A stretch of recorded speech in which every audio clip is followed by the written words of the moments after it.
Oubliez ce que vous entendez sur BFM Business, Bloomberg ou ces podcasts échos trop convenus. Ici, ce n'est pas un débat entre deux journalistes économiques. Et non, ce n'est pas une interview d'un banquier star ou d'un investisseur milliardaire. C'est autre chose. C'est un échange entre deux intelligences artificielles, toutes deux entraînées par un ancien gérant de portefeuille d'une grande institution financière. Inflation persistante, marché du travail US qui s'essouffle, et la France dégradée par Fitch. Et pourtant, les marchés s'envolent. Avant d'acheter la prochaine action à la mode ou de parier sur la baisse des taux, stop. Tu dois écouter ce que les données murmurent, pas ce que les titres de presse crient. Like, partage et abonne-toi si tu veux des analyses réelles, pas des banalités recyclées. Et reste bien jusqu'à la fin. On te dévoile les 5 risques majeurs qui pourraient secouer les marchés mondiaux dès la semaine prochaine. Allez, on y va. Bienvenue à notre rendez-vous hebdo pour décrypter les marchés financiers mondiaux. Encore une semaine où la fête a continué sur les bourses, avec même des records. Oui, une ambiance assez positive en surface. Exactement, mais on sent bien que sous le vernis, il y a des risques qui s'accumulent, non? Les attentes de baisse des taux aux États-Unis, la folie de l'IA qui ne retombe pas, et puis des banques centrales plutôt accommodantes, tout ça a bien aidé. Tout à fait, ça a clairement soutenu le moral des investisseurs. Bon, aujourd'hui, comme d'habitude, on va décortiquer tout ça région par région. On commence par les États-Unis, puis l'Europe, le Royaume-Uni, le Japon et la Chine. Ensuite, petit coup d'œil sur l'agenda brûlant de la semaine qui arrive. Et on terminera avec les 5 principaux points de vigilance, les risques à surveiller de près. Parfait. Alors, sans plus attendre, plongeons dans le vif du sujet, direction les États-Unis. Allons-y. Donc, aux US, les grands indices ont continué sur leur lancée. Nouveau sommet. Le S&P 500 y prend 1,59% sur la semaine. Le Nasdaq, toujours tiré par la tech, fait même plus 2,03%. Le Dow Jones, plus 0,95%. Oui, c'est solide. Seul le Russell 2000, celui des petites boîtes, est un peu à la traîne, à plus 0,25%. On a l'impression que rien ne peut arrêter la machine. Mais qu'est-ce qui nourrit vraiment cette hausse ? Il y a 2 moteurs principaux en fait. D'abord, cet engouement qui ne se dément pas pour l'intelligence artificielle. On l'a vu avec Oracle par exemple, qui a bondi après avoir annoncé de gros contrats dans l'IA. Ah oui, l'effet IA perdure. Et que la Fed, la Réserve fédérale américaine, va baisser ses taux dès la semaine prochaine, le 17 septembre. C'est fou comme le marché semble parfois ignorer les signaux un peu moins bons, non? Je pense à l'inflation, par exemple. C'est tout à fait ça. Et c'est assez fascinant, l'indice des prix à la consommation, le CPI, il est sorti un peu au-dessus des attentes, à 2,9% sur un an. Hmm. Et même le core CPI, hors énergie et alimentation, il est à 3,1%. Logiquement, ça aurait dû jeter un petit froid sur les espoirs de baisse des taux. Oui. Mais non, le marché a préféré rester optimiste, complètement focalisé sur cette réunion de la Fed. Et côté emploi? Parce que là, j'ai cru comprendre que ça commençait à, comment dire, à grincer un peu. Oui, là, par contre, les signaux sont plus clairs. On a eu une révision assez énorme des chiffres passés. En gros, on a effacé 911 000 créations d'emplois qui avaient été estimées auparavant. C'est quand même pas rien. Ah oui, c'est considérable. Et en plus, les nouvelles inscriptions au chômage chaque semaine, elles ont grimpé à 263 000. C'est le plus haut depuis presque 4 ans. Donc oui, là, ce ne sont plus juste des petites fissures. Le tableau se dégrade un peu. J'imagine que ça doit commencer à peser sur le moral des ménages américains. Ouais. Inévitablement, la confiance des consommateurs, elle a reculé pour le 2e mois de suite. Les craintes sur l'inflation qui restent là, et puis ce marché du travail qui montre des signes de fatigue, ça commence vraiment à peser. Donc oui, l'ambiance est moins euphorique quand on regarde l'économie réelle. Et les autres marchés dans tout ça, les obligations, l'or, comment ils ont réagi? Alors, le marché obligataire, forcément, il a été sensible. Le taux du bon du Trésor américain à 10 ans, qui est une référence clé, il est passé brièvement sous le seuil des 4,00% pendant la semaine. Ah oui, le seuil psycho, hein. Exactement. Ça reflète bien les craintes sur l'économie et en même temps l'espoir des baisses de taux. Bon, il a fini par clôturer autour de 4,06%. Les obligations à plus long terme ont été assez recherchées, aidées aussi par une bonne demande lors des adjudications. Et l'or? Il a brillé? Non? Ah oui, l'or, c'est le grand gagnant de la semaine. Nouveau record historique à 3 706 $ l'once. La perspective de baisse des taux réels, son statut de valeur refuge quand ça tangue un peu, ça lui a clairement profité. Donc si on devait résumer la situation aux États-Unis, le point essentiel, c'est quoi? Le point crucial, c'est vraiment cette dépendance énorme des marchés à ce scénario où la Fed va vite devenir plus souple, plus accommodante. C'est un pari, faut le dire. Un pari risqué. Oui, en pari risqué parce que en face, on a une inflation qui reste quand même plus haute que ce que la Fed voudrait et un marché de l'emploi qui montre des signes de faiblesse assez clairs. Si la Fed ne livre pas ce que le marché attend avec autant d'impatience, la déception pourrait faire mal. D'accord. Message bien reçu pour les US. On traverse l'Atlantique maintenant. L'Europe, comment ça s'est passé? L'Europe a globalement suivi la tendance haussière américaine, mais c'est vrai avec quelques nuances.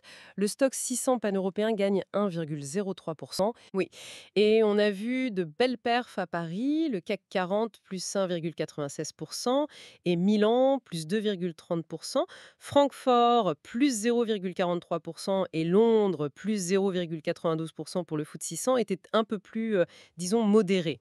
Qu'est-ce qui a porté les marchés européens? Et est-ce qu'il y a des points de friction particuliers là-bas? Le soutien est venu des taux d'intérêt qui sont restés globalement stables et de quelques indicateurs macro un peu meilleurs qu'attendus. Mais oui, oui, des inquiétudes spécifiques pointent le bout de leur nez. Et là, le projecteur est clairement braqué sur la France. Hein? Du côté de la BCE, la Banque Centrale Européenne, elle a maintenu son taux de dépôt à 2%. Elle a même un peu relevé ses prévisions d'inflation et de croissance pour 2025. Certains analystes pensent qu'il y aura une autre baisse de taux d'ici mars 2026. Mais bon, c'est pas pour tout de suite. Et donc la France? Parce que la grosse nouvelle de la semaine, c'est cette dégradation par Fitch Ratings, c'est ça? Exactement. Fitch qui abaisse la note de la dette française de AA- à A+. C'est son plus bas niveau historique chez eux. C'est un signal fort quand même, hein. Pourquoi cette dégradation? Quelles sont les raisons? Il y a deux raisons principales invoquées. D'abord, une trajectoire de la dette publique qui est jugée préoccupante. Fitch pense qu'elle pourrait grimper jusqu'à 121% du PIB d'ici 2027. On est très très loin du plafond théorique européen de 60%. Oui, c'est énorme. Et la deuxième raison, c'est la fragmentation politique qui persiste et qui rend plus difficile l'adoption de réformes budgétaires jugées crédibles. Quelles conséquences ça peut avoir concrètement? Et quels sont les risques? Mais la conséquence immédiate, ça a été une tension sur le taux de l'obligation française à 10 ans.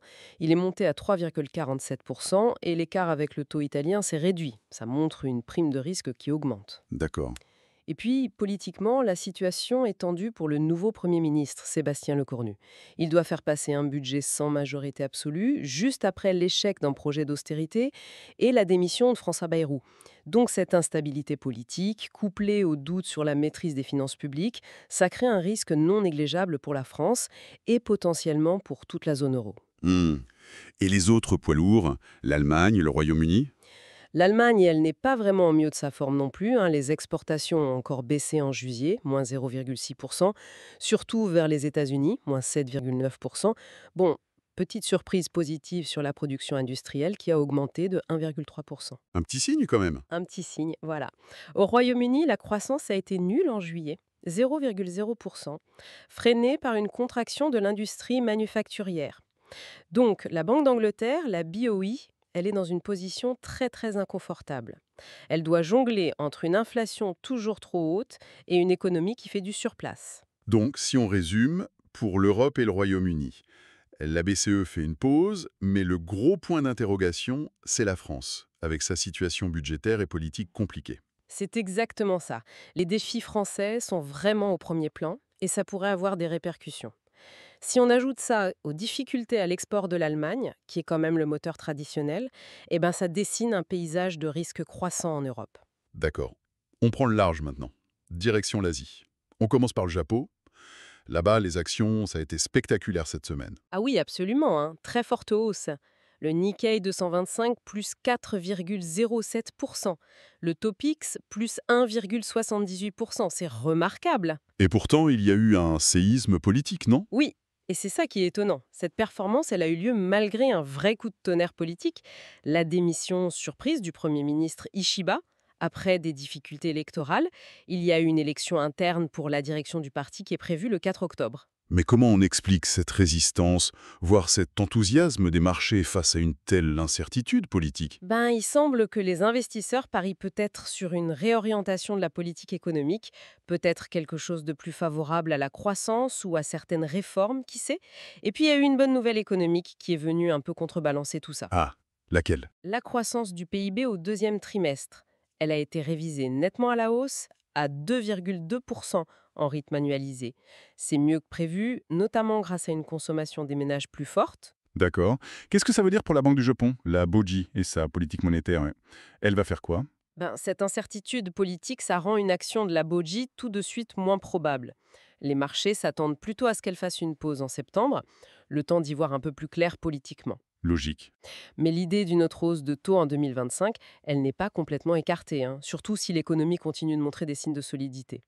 Côté marché, le taux de l'obligation japonaise à 10 ans, le JGB, a un peu monté, à 1,58%, et le yen, lui, reste faible face au dollar, autour de 147. Donc, pour le Japon, une économie qui se porte mieux que ce qu'on pensait, mais une visibilité politique réduite qui pourrait freiner la normalisation monétaire. C'est une bonne synthèse, oui.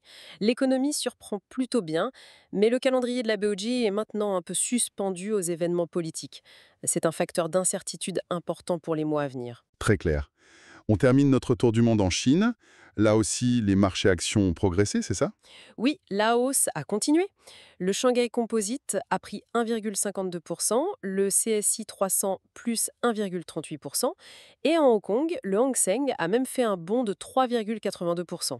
Mais il faut regarder ça d'un peu plus près. C'est-à-dire, qu'est-ce qui se cache derrière ces chiffres? Il y a un mais? Le mais, c'est que ce rallye, il est très très largement porté par les investisseurs particuliers chinois. Ils ont beaucoup de cash, de liquidités, mais les placements traditionnels sont pas très intéressants en ce moment. Les taux d'épargne sont bas, l'immobilier est toujours un peu faible.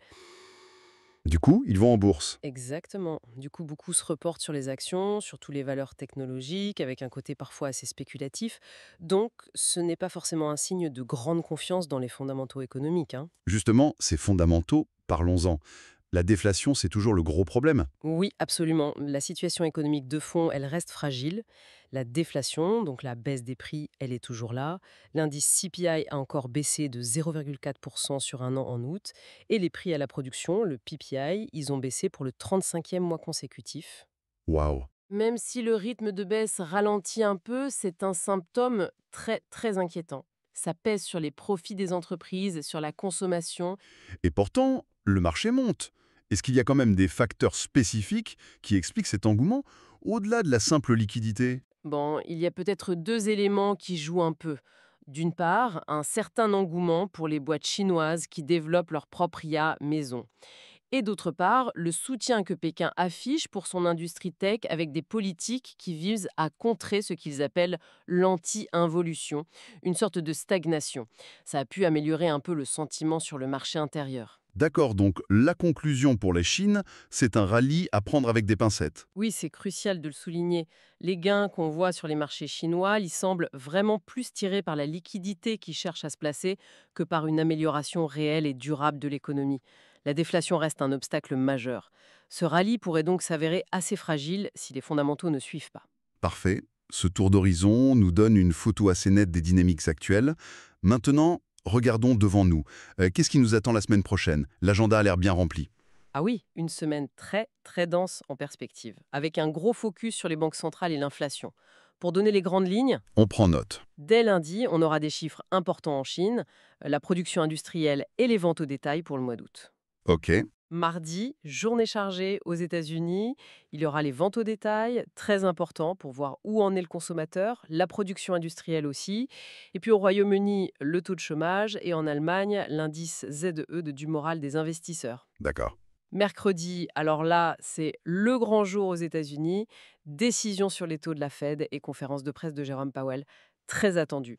Et le même jour, le Royaume-Uni publie son taux d'inflation d'août. Ça aussi, ça va être scruté de près. Le plat de résistance, là. Exactement. Jeudi, c'est au tour de la Banque d'Angleterre d'annoncer sa décision sur les taux. On aura aussi les inscriptions hebdomadaires au chômage aux États-Unis. Encore une banque centrale. Et enfin, vendredi, double dose d'actualité au Japon, le taux d'inflation d'août et la décision de la Banque du Japon, et le Royaume-Uni qui publie ses ventes au détail pour finir la semaine. Waouh, quelle semaine surée. Clairement, les décisions de la Fed, de la BOE, de la BOJ vont donner le là. Les chiffres d'inflation au Royaume-Uni et au Japon seront aussi décisifs. Et bien sûr, on va garder un œil attentif sur la santé de l'économie américaine et chinoise avec les indicateurs qui sortent. Tout à fait. C'est une semaine où les marchés pourraient réagir assez vivement aux annonces et aux chiffres. Justement, pour nous aider à naviguer cette semaine qui s'annonce intense, quels sont, d'après vous, les principaux risques à avoir en tête? On en a identifié 5. Oui, concentrons-nous sur ces 5 points chauds si on veut. Premièrement, La Fed qui déçoit les attentes.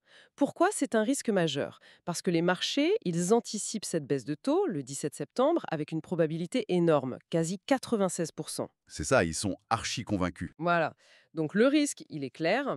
Si la Fed maintient ses taux ou si elle baisse, mais avec un discours très prudent pour la suite, en mode on verra plus tard, eh bien ça pourrait déclencher une correction assez forte sur les actions et les obligations qui ont tout misé là-dessus. Il faudra vraiment décrypter la décision du FOMC et surtout ce que dira Powell mercredi. D'accord. Premier risque, la douche froide de la Fed. Deuxième risque, on retourne en Europe. L'escalade de la crise budgétaire en France. Exactement. La dégradation par Fitch, ce n'est peut-être qu'un début. Pourquoi c'est important? Parce que ça met en lumière une fragilité budgétaire croissante dans la deuxième économie de la zone euro. Le risque, c'est qu'une nouvelle hausse des taux d'emprunt français, les rendements, commence à vraiment inquiéter sur la soutenabilité de la dette et que ça fasse tache d'huile, que ça contamine d'autres pays de la zone euro jugés plus fragiles. Si l'instabilité politique continue ou si S&P dégrade aussi en novembre, ça pourrait empirer. Donc on va surveiller de près les écarts de taux, les spreads entre la France et l'Allemagne, les négociations politiques sur le budget 2026 et le sentiment de risque général en Europe. Compris. Troisième point d'attention. L'aggravation des signes de faiblesse du consommateur américain. On l'a vu, le moral baisse, le chômage monte un peu. Donc les ventes au détail qui sortent mardi, ça va être un test crucial. Pourquoi c'est important? Parce que la conso, c'est le moteur numéro 1 de l'économie US. Le risque, c'est que des chiffres décevants ou une autre mauvaise nouvelle sur les inscriptions au chômage jeudi ravivent brutalement les craintes d'un atterrissage économique difficile, le fameux hard landing. Oui, le scénario catastrophe que tout le monde redoute. Quatrième risque. Une inflation qui s'accroche au Royaume-Uni ou au Japon. Ces deux pays, ils se battent encore contre une inflation tenace, alors même que leur croissance ralentit. Pourquoi c'est important? Parce que ça met leur banque centrale dans une position super délicate. Le risque, c'est qu'une inflation qui reste élevée, on le verra mercredi pour le Royaume-Uni et vendredi pour le Japon, limite leur marge de manœuvre pour soutenir l'économie si besoin. Voire ça pourrait les obliger à resserrer encore, ce qui ne serait pas bon pour l'appétit mondial pour le risque. D'accord. Et enfin, le cinquième et dernier risque nous ramène en Chine, l'aggravation du problème de déflation. On l'a dit, cette baisse des prix qui dure, c'est un poison lent pour l'économie. Pourquoi c'est important? Parce que ça sape la rentabilité des entreprises et ça n'incite pas les gens à dépenser. Le risque, c'est que de nouvelles données décevantes lundi sur la production industrielle ou les ventes au détail confirment cette tendance et ravivent les inquiétudes sur la demande chinoise. Et ça aurait des répercussions partout dans le monde, notamment sur les matières premières. Un tableau très clair des points névralgiques pour la semaine prochaine. Merci beaucoup. Pour résumer la situation générale, on sort d'une semaine de forte hausse sur les actions mondiales, c'est vrai. Mais les nuages s'accumulent sérieusement sous la surface. Une inflation tenace aux US, la déflation qui plombe la Chine, des fissures sur l'emploi américain et des incertitudes politiques importantes au Japon et surtout en France, avec cette dégradation historique de Fitch. C'est une très bonne synthèse, oui. Les marchés pour l'instant semblent portés par cet espoir d'une action rapide et forte de la Fed. Le moment de vérité approche donc avec cette réunion de la Fed. L'envolée de l'or et la baisse des taux longs montrent bien à quel point les marchés parient gros sur un discours accommodant. Si la Fed ne joue pas cette partition-là, attention aux turbulences. Exactement. Et peut-être pour ouvrir une dernière perspective, cette situation française est particulièrement intéressante. Au-delà de l'impact à court terme, cette dégradation de notes, les pressions budgétaires, politiques, ça soulève une question plus fondamentale. Comment ces dynamiques pourraient, à terme, remodeler l'équilibre économique, pas seulement pour la France, mais pour toute la zone euro? C'est un enjeu structurel majeur qui méritera d'être suivi de très près dans les mois et années à venir. Une question essentielle en effet, et qui nous occupera sans doute bien au-delà de la semaine prochaine. Voilà pour notre analyse en profondeur cette semaine. Merci beaucoup de nous avoir suivis. Merci. Et rendez-vous la semaine prochaine pour décrypter ensemble les prochains mouvements des marchés mondiaux. Vous êtes encore là? Alors vous êtes des nôtres, ceux qui veulent vraiment comprendre les marchés. Si ça vous a fait réfléchir autrement, likez, partagez et abonnez-vous. Des marchés plus intelligents ont besoin d'esprits plus affûtés. Développons ça ensemble. Nouveaux épisodes IA chaque semaine. Et si ce podcast parlait de votre secteur? Imaginez ce niveau d'analyse propulsé par l'IA, mais adapté à votre entreprise. Que vous gériez des actifs, suiviez les politiques économiques ou dirigiez une équipe agile. Nous créons des podcasts sur mesure pour les décideurs comme vous. Contactez-nous. Construisons le vôtre.